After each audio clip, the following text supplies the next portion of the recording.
ഇവരാരും പരാമർശം നടത്തിയിട്ടുണ്ട്. RS കാരിൽ എന്തെല്ലാം പരാമർശം നടത്തിയിട്ടുണ്ട്. അതിനെപ്പറ്റിയൊന്നും നിങ്ങൾക്ക് പ്രശ്നമില്ല. ഞാനില്ല, യോജിക്കുന്നില്ല. ഒരു പരാമർശത്തോടും വർഗീയതയുമായി ബന്ധപ്പെട്ട ഒരു പരാമർശത്തോടും ഇടതുപക്ഷ ജനാധിപത്യ മുന്നണി യോജിക്കുന്നില്ല എന്ന് പരസ്യമായിട്ട് പറഞ്ഞ ഞങ്ങൾ അന്നും പറഞ്ഞിട്ട് ഇന്നും പറഞ്ഞിട്ടുണ്ട്. അത് നിങ്ങൾ വായിച്ചിട്ടുണ്ടാവില്ല. ദേശാഭിമാനി കണ്ടാലേ നോക്കൂല, പിന്നെ എവിടെ അവന് മനസ്സിലാകുക? ഞങ്ങൾ പറഞ്ഞ അജയേ വരുള്ളൂ, നിങ്ങളൊന്നും കൊടുക്കുകയും ചെയ്യില്ല. നിങ്ങളിപ്പോ ഞങ്ങൾ പത്രസമ്മേളനം നടത്തിയാൽ തന്നെ പ്രധാനമായിട്ടും നിങ്ങൾ ആലോചിക്കുന്നത് എന്തിനാ, ഈ പറഞ്ഞ പോലെ എങ്ങനെയാണ് നമ്മൾ കുത്താനൊരു പോയിന്റ് കിട്ടുക എന്ന് വിചാരിച്ചാണ് ചോദ്യവും ഉത്തരവും കൊടുക്കലല്ലോ.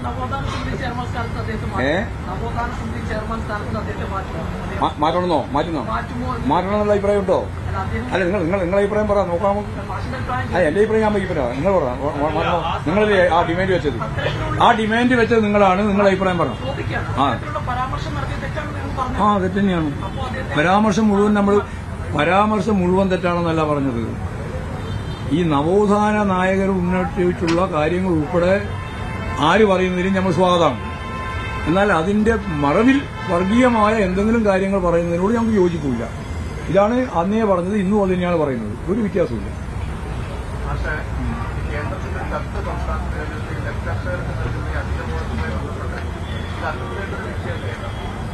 വളരെ ഗൗരവമുള്ള പ്രശ്നമാണ്. പക്ഷെ ഞാനത് പാലക്കാടേക്ക് വെച്ചതാണ് പോയിന്റ്. മലപ്പുറക്കാരോട് ഈ കൃഷിന്റെയും അരിന്റെയും നെല്ലിന്റെയും ഒന്നും കാര്യം അങ്ങനെ പറഞ്ഞിട്ട് വലിയ കാര്യമില്ല. കൃഷിയുണ്ട്, എന്നാൽ അത്രത്തോളം ഇല്ല. അത് പാലക്കാടാണ് പ്രധാനമായിട്ട് വരുന്നത്. കേരളം നെല്ലിന് നൽകുന്ന അധിക പ്രോത്സാഹന ബോണസ് നിർത്തിവെക്കണം എന്ന് ഇപ്പോഴും കേന്ദ്ര ഗവൺമെന്റ് കത്തിൽ ആവശ്യപ്പെട്ടിരിക്കുകയാണ്. നെല്ലുൽപാദനം ആവശ്യത്തിലധികമായതിനാൽ സംഭരണ ചെലവ് പൊതുഖജനാവിന് ബാധ്യതയുള്ളതായി മാറ്റുന്നു എന്ന് പറഞ്ഞുകൊണ്ടാണ് കത്ത് വന്നിട്ടുള്ളത്. ഈ വിചിത്ര ന്യായം കർഷകരോടുള്ള വെല്ലുവിളിയാണ്. താങ്ങുവിലക്ക് മുകളിൽ കേരളം ബോണസ് നൽകുന്നുണ്ട് എന്നുള്ളത് സത്യമാണ്.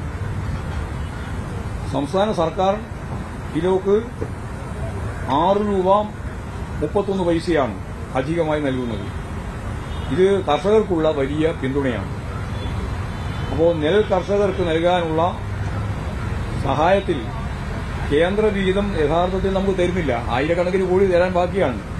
അതിലിപ്പോൾ ഇതിനു മാത്രം ഈ നെല്ല് സംഭരിച്ചതിന്റെ ഭാഗമായിട്ട് മാത്രം നമുക്ക് തരാനുള്ളത് 1344 കോടി രൂപ കേന്ദ്രത്തിന്റെ കുടിശ്ശികയാണ്. കോർപ്പറേറ്റുകൾക്ക് ഇവിടെ ആയിരക്കണക്കിന് കോടിയാണ്, ലക്ഷക്കണക്കിന് കോടിയാണ് അവർ കൊടുത്തുകൊണ്ടിരിക്കുന്നത്. അവരവരുടെ കുഞ്ഞുങ്ങൾ അവരാണ്. ലോകത്തിലെ ഏറ്റവും വലിയ മുതലാളിമാരാക്കി ഇന്ത്യയിലെ കോർപ്പറേറ്റുകളെ മാറ്റുക എന്നുള്ളതാണ് ബിജെപിയുടെ സമീപനം. പണ്ട് കോൺഗ്രസിന്റെ സമീപനം അതുതന്നെയായിരുന്നു. അവരുടെ കടമാണ് എഴുതി തള്ളിക്കൊണ്ടിരിക്കുന്നത്. പാവപ്പെട്ട കർഷകന് 6.13 6.31 രൂപ അധികം കൊടുക്കാൻ പാടില്ല എന്ന് പറഞ്ഞിട്ട് കൃഷിക്കാർക്കെതിരായിട്ട് കത്തയക്കുമ്പോൾ ഈ കോടാനുകോടി രൂപ എഴുതി തള്ളുന്ന റിസർവ് ബാങ്ക് ഉൾപ്പെടെയുള്ള ബാങ്ക് സംവിധാനത്തിന്റെ ഒരു കാര്യത്തിൽ ഇടപെടാൻ യോജിക്കാറില്ല. അവർക്ക് അനുകൂലമായ നിലപാടാണ് സ്വീകരിക്കുന്നത്. പിന്നെ മാത്രമല്ല, ഇന്ത്യ US കരാറിന്റെ ഭാഗമായിട്ട് കാർഷിക ഉൽപ്പന്നങ്ങൾ ഉൾപ്പെടെ ഒരു നയാ പൈസയുടെ നികുതിയില്ലാതെ ഇന്ത്യയിലേക്ക് ഇറക്കുമതി ചെയ്യാം എന്ന കരാർ അംഗീകരിച്ചതായിട്ട് വാർത്തയുണ്ട്. അവർ പ്രഖ്യാപിച്ചിരുന്നില്ല, ആ വാർത്തയുണ്ട്. അപ്പോൾ ഇത് അമേരിക്കൻ സാമ്രാജ്യത്തിനു വേണ്ടി പാവപ്പെട്ട കൃഷിക്കാരിൽ നിന്ന് വാങ്ങുന്ന നെല്ലിന്റെ വില കുറക്കണം എന്ന ആവശ്യമാണ് BJP ഉന്നയിക്കുന്നത്. അതാണ് നെൽവിലയുമായി ബന്ധപ്പെട്ട പ്രശ്നം. മാത്രമല്ല, നമുക്ക് തരാനുള്ള പണം 1344 കോടി രൂപ സംഭരിച്ച പണം തന്നിട്ടുമില്ല. എന്നിട്ടാണ് പറയുന്നത് നിങ്ങളിനി 6.13 രൂപ കൊടുക്കാൻ പാടില്ല അധികം ഒരു കിലോവിന്റെ മേലെ എന്ന്. ഇതാണ് സ്ഥിതി കേന്ദ്രത്തിന്റെ. ഞങ്ങൾ ഈ ജാഥയുടെ ഏറ്റവും പ്രധാനപ്പെട്ട ഒരു പ്രശ്നമായി പറഞ്ഞത്, ഞങ്ങൾ ഏറ്റവും പിന്നിൽ നിൽക്കുന്ന ജനങ്ങളുടെ താല്പര്യം സംരക്ഷിക്കാനാണ് നിൽക്കുക.